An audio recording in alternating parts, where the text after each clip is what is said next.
So friends, it's time for the third part of this interesting chapter, the French Revolution. और इस video में हम पढ़ेंगे the struggle to survive. अब जैसा कि हम सब ने देख ही लिया था कि फ्रांस में थर्ड एस्टेट जो थी उसके ऊपर काफ़ी सारे टैक्सेस थे।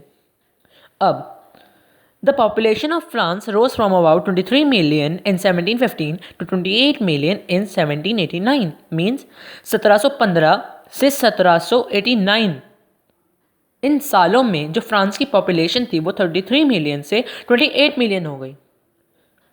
और इसके क्या इफेक्ट्स हुए कि ग्रेन्स की डिमांड में रैपिडली इंक्रीमेंट हुआ, जबकि जो प्रोडक्शन ऑफ ग्रेन्स था वो उतना ही रहा और कंजप्शन बढ़ गया।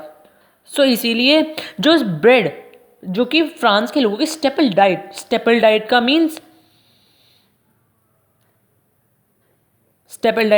होता है आम भोजन। जैसे हिंदुस्तान में लोगों का आम भोजन है रोटी, वैसे ही फ्रांस में लोगों का आम भोजन है ब्रेड। उसकी कीमत में भारी उछाल आया।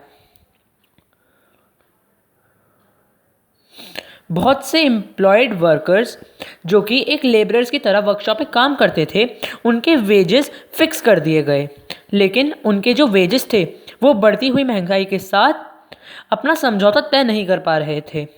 इसीलिए जो फ्रेंच सोसाइटी थी उसमें जो गरीब थे वो और गरीब होते गए और जो अमीर थे वो और अमीर होते गए। इसका मतलब गरीबी और अमीरियत के बीच का फासला और बढ़ता गया।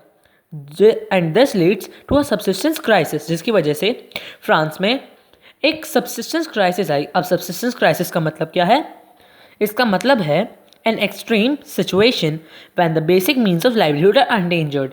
एक ऐसी सिचुएशन जब लोगों के आम तौर पर जीवन जीने का तरीका में भी बदलाव आने लगता है। मीन्स लोगों के पास पैसे की भारी कमी हो जाती है। और ये एक ऐसी चीज़ थी जो कि ओल्ड रेजिम में फ्रिक्वेंटली होती रही। तो अगर आप लोग अपने एग्जाम्स में अच्छा नंबर गेन करना चाहते हैं तो ऐसे 1-1 पॉइंट्स क्वेश्चन आपको मार्क करने होंगे। जैसे कि ये आ सकता है कि what do you mean by subsistence crisis और what are the effects of subsistence crisis. तो वो इस पैरा में से आप बहुत आराम से फाइंड आउट कर सकते हैं। और एक नज़र हम अपनी इस पिक्चर पे भी मार लेते हैं। So the spider and the fly. इसमें आप ये जो आदमी देख रहे हैं ये है एक नोबल और ये है एक पीजेंट, या फिर हम कह सकते हैं कि it is depicting the whole third estate.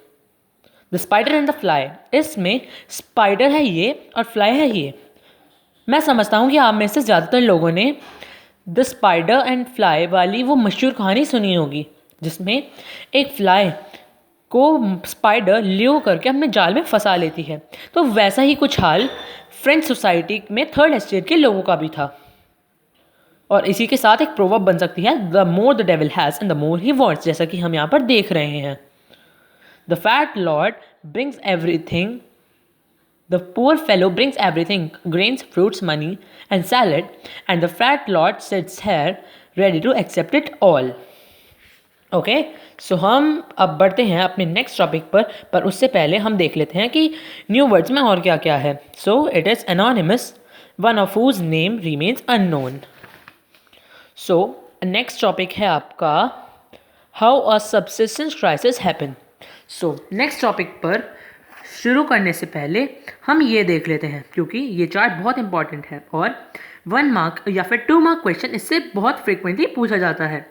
Like, bad harvest leads to scarcity of grains. It means rising of food prices.